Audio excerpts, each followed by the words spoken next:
This senseless story takes place with a black mother and daughter, who were victims of a prejudiced Karen who tried to do everything in her power to break this mother's patience. But God was kind enough to make this Karen pay for all her acts of crime. Watch it and then tell me if she deserved more than the punishment she received. Ever since I moved to this neighborhood, I've known that I would have to deal with certain situations, but I never imagined that one of them would be Karen trying to put her hand in my daughter's hair, simply stretching out her fingers as if it were her right. My daughter, Maya, is only 7 years old, but she already understands the weight of being black in a neighborhood full of people who think they own the world. Her hair, voluminous and well kept, always draws attention, sometimes in a positive way, other times not so much. It was a pleasant evening at the playground. I was sitting on a bench while Maya played on the slide. Then Karen appeared, blonde with designer sunglasses, and that superior way of thinking she can do anything. She came straight up to my daughter with that fake smile and held out her hand. Oh, what beautiful hair. Can I touch it? Before Maya could react, the hand was already advancing. My daughter stepped back quickly, uncomfortable. "No, thank you," I replied firmly, getting up and standing between the two of them. Karen frowned as if I had committed a crime. Wow, what's that for? It's just a touch. Children don't care about these things. "My daughter isn't a pet for you to pick up whenever you want," she huffed, crossing her arms. Her indignation at hearing no was almost comical. In my day, that wasn't a problem. You should be happy that I'm complimenting you. I've heard a lot of absurd things in my life, but this topped them. I took Maya by the hand and left, but Karen hadn't finished yet. I rolled my eyes and kept walking, but I already knew. This woman wasn't the kind of person who accepted being contradicted. I had a feeling it wasn't going to end there, and indeed, it didn't.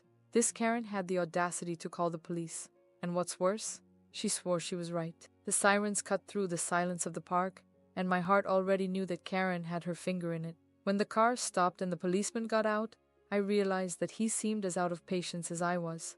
Behind him there was Karen, with her arms crossed and an expression of false indignation.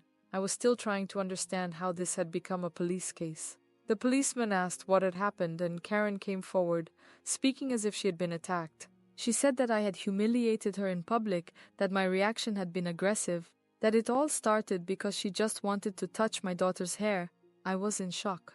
The policeman heard everything and took a deep breath, seeming used to dealing with this kind of situation. He explained in a tired voice that refusing physical contact was not a crime and that this was not a valid reason to call the police. Karen insisted, saying that she had been treated rudely and that she expected more politeness from me. The policeman, without wasting any time, was already heading back to the car. He just said that calls like that got in the way of real emergencies and that he hoped he wouldn't be called to something like that again. She stood there, red-faced, unable to accept that she hadn't been victorious. Maya looked at me confused, and I held her hand, just assuring her that everything would be fine. Karen had lost this battle, but I knew she hadn't given up yet. What else could she get up to? I thought that after the embarrassment with the police, the neighbor would settle down. But the next day, I realized that she had chosen another method to torment me: gossip. When I picked Maya up from school, some mothers gave me strange looks and whispered to each other. At the market, I felt people staring at me. In the cafe, I heard my name whispered. The woman had already spread her version of the story, twisting everything to paint me as a rude mother who humiliated a well-meaning neighbor. She wanted to turn my life into a social hell. At the weekend, while I was watering the garden, I saw Meredith, as I discovered was her name, approaching, pretending to be distracted. She stopped by the fence and let out a dramatic sigh. You know, it's a shame that some people in this neighborhood don't know how to get along well with others. I didn't reply. I carried on tending to my plants, completely ignoring her presence. But Meredith didn't like being ignored. She wanted a reaction. I wasn't going to give it. You know that children absorb everything, right? Teaching your daughter rudeness is not a good example. I followed my routine without looking at her. When she saw that she wasn't going to be able to provoke me, she huffed and left, stepping firmly on the sidewalk. Meredith didn't know how to lose, and I knew it wasn't over yet. Was she going to give up or come up with something worse? After the scene in the garden, Meredith disappeared for a few days. I thought she had finally moved on, but I underestimated her need to have the last word. The following week, the little saboteurs began. The garbage from my house, which was always collected without any problems, began to be left on the sidewalk. Twice the cans were thrown back into my yard, as if the collection service had decided that only my house didn't deserve to be cleaned. Then I noticed that the packages I was expecting started disappearing. At first I thought it was a carrier error, but then a delivery man told me that someone had received my package on my behalf. Meredith was trying to irritate me, to force me to react. I knew I needed proof before I confronted her. I installed a discreet camera near the door and another in the front garden. On the first day, nothing happened. On the second, I saw a figure approach my balcony and pick up a box left by the delivery man. And guess what?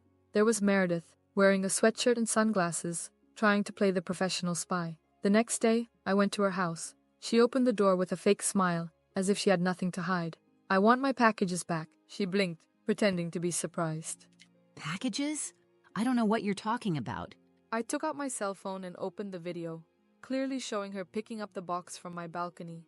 Her expression changed for a second, but she soon regained her pose. That could be anyone. These cameras are so unreliable. "Meredith, give it back before I call the police." She looked at me with a mixture of anger and frustration.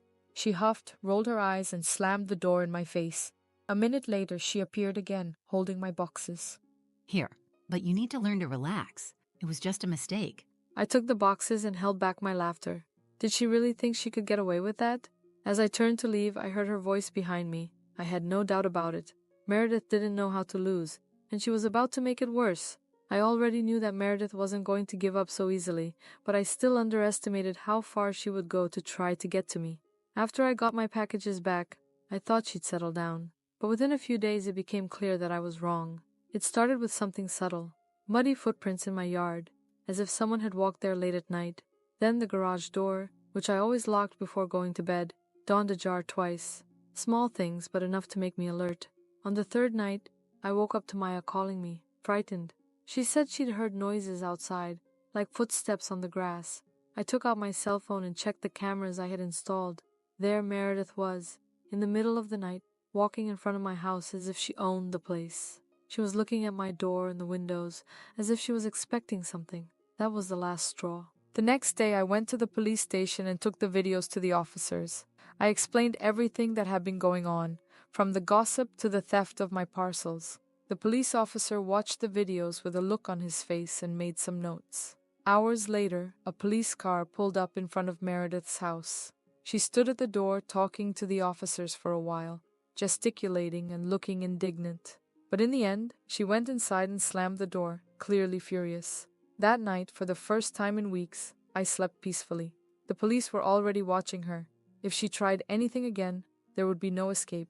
But what I didn't expect was that Meredith would not only try something again, but do worse. After the police visit, I thought Meredith had finally got the message. For a few days, I didn't see or hear anything from her. It seemed that the gossipy neighbor had finally accepted defeat, but it was just the silence before the storm. One Sunday morning, I woke up to Maya screaming outside. I ran to see what was going on and found my daughter standing in the garden, staring wide-eyed at the side of the house. Someone had thrown paint on the wall. The entire side of my house was covered in red and black stains running down the concrete. The strong smell indicated that the paint was still fresh. In the middle of the mess, a piece of paper stuck to the door bore a warning written in large letters. "Maybe now you'll learn to respect others." Maya looked at me startled. "Mom, who did this?" I knew exactly who. I took out my cell phone and went straight to the cameras, and there she was. In the middle of the night, Meredith sneaked out of the house, holding 2 buckets. She looked around, made sure no one was watching, and then dumped the paint on my wall as if she were pouring a bucket of water. Then she stuck the note on the door and walked quietly back to her house. This time there was no way she could escape. I called the police immediately, and in less than half an hour, a car was in front of her house. This time, the police didn't just talk. I saw when Meredith came out with her hands up, arguing and pointing in my direction.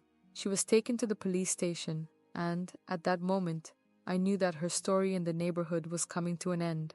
After Meredith was taken away by the police, I felt an immediate sense of relief. It was as if a weight had been lifted off my back. But at the same time, I wondered if this really meant the end of the persecution. The next day, I received a call from the police station. The officer informed me that she had been charged with vandalism and trespassing. They said she would have to pay a considerable fine and that depending on the investigation, she could face more serious consequences. The neighborhood, which had been silent watching from afar, was now talking. Some came up to me to ask if I was all right. Others told me that they had already had minor problems with Meredith, but had never had the courage to confront her. That same week, I saw a moving truck parked in front of her house. Meredith appeared at the door, wearing sunglasses and a closed expression, giving orders to the movers. She avoided looking in my direction, but I knew she felt my gaze on her.